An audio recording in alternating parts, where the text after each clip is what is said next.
guys, it's me on Ease. So this week has been a little bit crazy. I released my latest book. It is a novel in verse called The Weightless one. And so basically what that means is it is all, it's told in a series of poems, but the poems tell a story from beginning to end. And the story is of a girl named Miranda from the time she is checked into an eating disorder clinic till the time that she is able to check out.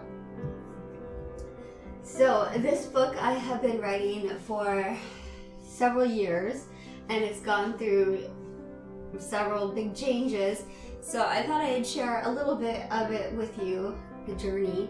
I have this notebook that I started. At one point I was going ahead and printing out all the different pieces, and then I would read it and try to see what flowed with what and what just didn't work. There was storylines that ended up getting changed, and yeah, just a lot of different things that happen before you have the final version, which is now on Amazon. It got released on Amazon says the 20th, but I didn't see the link to it being live until the 21st, so whatever, but still exciting. And then I thought I'd share with you a little piece of how I made the cover. I started with a picture of my hand. I had this on Wattpad for a while as I was kind of trying to write it, and so I had a cover that I kind of made where I'd cropped out my hand where I was laying on a riverbed, and then when I tried to make it bigger for my book cover to release, it was too grainy and it looked bad, so I had to start over.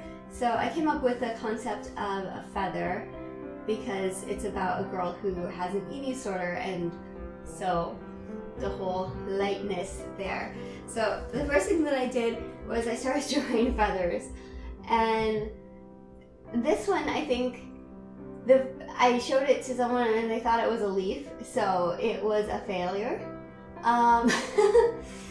And so I said, okay, I like to know, I want to know.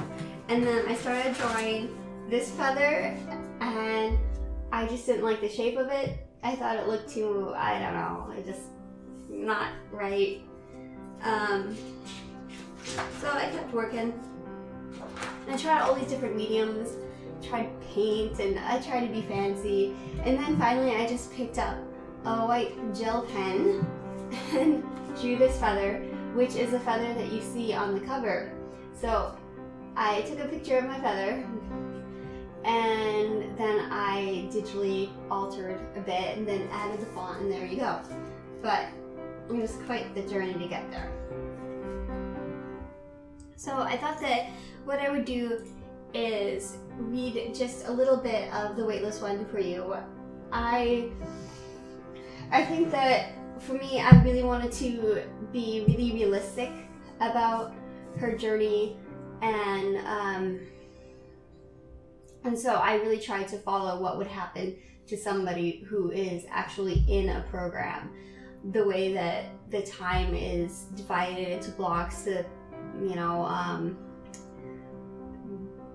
what they have to eat, blood pressure checks, because it's a very physical disease, and a lot of people don't realize how physical it is and how much medical care is given. Besides just the therapy, there is a lot of medical care that goes into somebody's recovery. So anyway, I tried to make it really realistic, and let me just read a couple from the beginning, you know, start from the beginning. So the first one is called Reasons I Have to Stay.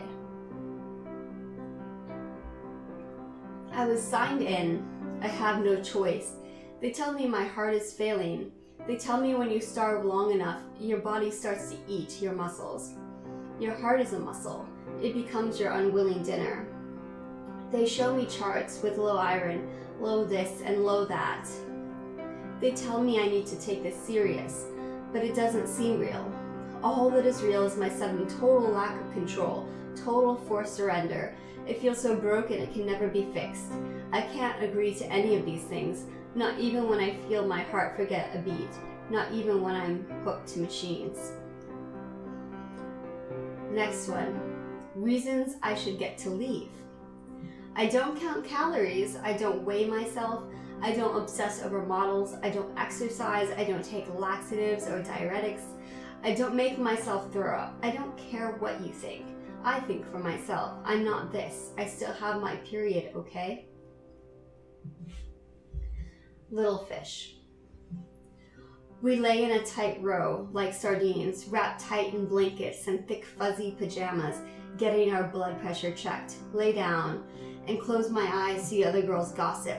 They try to include me, but I have nothing to say in the morning. This is a strange torment, laying so close to the others, trapped between laughter and the talk of having to drink Ensures or not, of having to go to an increased nutrition plan, of family therapy sessions coming at the end of the week.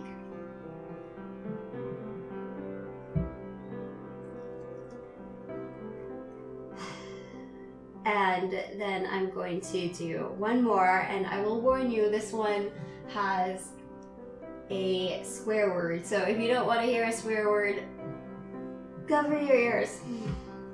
This one's called Fine. My day has been turned into blocks of time. I hate being told when I will do this or that. I'll have bathroom breaks that are supervised, 3 fucking meals and 2 snacks, and if my blood pressure is too messed up, I'll be forced to drink Gatorade. I hate Gatorade. I hate its neon colors screaming at me. I hate the way it tastes. I hate the idea of being watched while I drink it. It only gets worse. I have to go to therapy practically all day long, groups and by myself to stare at a wall. This isn't for me. I'm not like them. I'm fine. I'm fine. I swear to God, you are all making a huge mistake. I'm fine. So I'm gonna stop there, and basically as it continues, you see her kind of going through that process of realizing how dire her situation is and having to be realistic with herself, because at the beginning she definitely doesn't want to deal with it, which, you know what, I don't think many people want to deal with things like that, because it's tough. It's really tough, and especially with eating disorders, I feel like it's usually not about wanting to lose weight. That's a very surface level. It's usually a coping mechanism. So to have a primary coping mechanism taken away, it's pretty terrifying, especially until you start adding coping mechanisms back in, like different things that are healthier that you can use to combat your anxiety or the trauma that has led the person to the eating disorder, whatever it is. They need to have better coping skills. So I'm going to link my book down below, and I'm also going to link a couple different places for eating disorders. If you or a loved one is suffering, please, just, there's hope. Don't give up. And it's okay to mess up. It's okay to screw up and then get back on and keep going.